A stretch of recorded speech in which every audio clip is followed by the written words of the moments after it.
धर्मेंद्र प्रधान ने रिजाइन कर दिया है।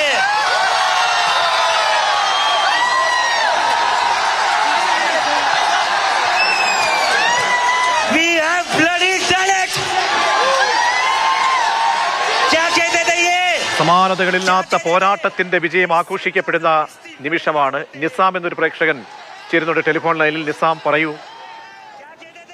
ശരിക്കും ഇപ്പം സംഭവിച്ചിരിക്കുന്നത് കോൺഗ്രസിന്റെ പരാജയമാണ്. സംഭവം എന്ന് വെച്ചാൽ കോൺഗ്രസിന് ഈ 12 വർഷമായിട്ട് ഒരു സമരം ചെയ്ത് വിജയിപ്പിക്കാൻ കഴിഞ്ഞിട്ടില്ല.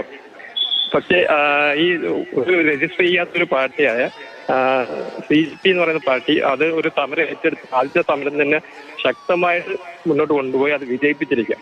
ഇത്ര ഈ 12 വർഷത്തോളം കോൺഗ്രസിനെ സമരം ചെയ്ത് വിജയിപ്പിക്കാൻ ഒരു വിഷയത്തിലും ചെയ്തിട്ടില്ല.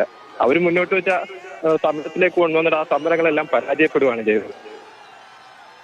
ശരി, നിസാമാണ് പ്രതികരിച്ചത്. അപ്പോൾ പറഞ്ഞു വരുന്ന പല പ്രതികരണങ്ങളിലും ഈ കോൺഗ്രസ് പാർട്ടിയുടെ റോൾ വളരെ പ്രധാനപ്പെട്ടതായിരുന്നു. പക്ഷേ രാഷ്ട്രീയ പാർട്ടികളുടെ ലേബലിൽ ഒരു സമരം നടക്കുമ്പോൾ അത് എത്രത്തോളം ഒരു കേൾക്കപ്പെടും കേന്ദ്ര സർക്കാരിന്റെ ഭാഗത്തു നിന്നുള്ള ചോദ്യം ഈ പറഞ്ഞ പലരും നിഷ്പക്ഷമതികളായിട്ടുള്ള പലരും ചോദിച്ചിരുന്നു. പക്ഷേ ആ വഴിക്ക് തന്നെ മറ്റ് പാർട്ടികൾക്കും പിന്തുണ അറിയിച്ച് കോൺഗ്രസിനുൾപ്പെടെ പാർലമെന്റിലടക്കം സമരം നടത്തുകയും പാർലമെന്റിന് പുറത്തേക്കും സമരം ചെയ്യേണ്ടി വന്നു എന്നുള്ളതാണ്. അപ്പോൾ പല മൂവ്മെന്റുകളും നേരത്തെ കണ്ടതുപോലെ കർഷക സമരം, ആ കർഷക സമരത്തിൽ മുട്ടുമടക്കി കേന്ദ്ര സർക്കാരിനെ നമ്മൾ കണ്ടു. അതിനുശേഷം ഇപ്പോഴത്തെ വിദ്യാർത്ഥി പ്രസ്ഥാനത്തിന് മുന്നിൽ മുട്ടുമടക്കുന്നു. മുൻപ് ഉണ്ടായിട്ടുള്ളൊരു മൂവ്മെന്റ് അത് ആം ആദ്മി പാർട്ടി മൂവ്മെന്റാണ്. 2010 കാലഘട്ടങ്ങളിൽ ഒക്കെ തന്നെ അണ്ണാ ഹസനയുടെ മൂവ്മെന്റ് ഒക്കെ ഇന്ത്യയിൽ കണ്ടു. ആ അന്നത്തെ മൂവ്മെന്റ് ഒക്കെ തന്നെ ഒരു രാഷ്ട്രീയ പാർട്ടിയെ വളരുകയും ഒരു സംസ്ഥാനങ്ങളെ ഭരിക്കുന്ന പാർട്ടിയായി മാറുകയൊക്കെ ചെയ്തു. അപ്പോൾ CJPയുടെ ഭാവിയും എന്താകുമെന്ന കാര്യങ്ങൾക്കൊക്കെ വളരെ കൗതുകമുള്ള ചോദ്യങ്ങൾ മുന്നിലുണ്ട്. അശോകൻ എറണാകുളത്തുനിന്ന് ഒരു പ്രേക്ഷകൻ ടെലിഫോൺ ലൈനിലുണ്ട്. അശോകൻ, പറയൂ. രാജ്യം ഒരു ജനാധിപത്യ രാജ്യമാണ്. ജനങ്ങളുടെ ആഗ്രഹം എന്താണോ അതിനനുസരിച്ച് നമുക്ക് രാജ്യത്തെ ഗവൺമെന്റ് മുന്നോട്ട് പോകാൻ കഴിയും.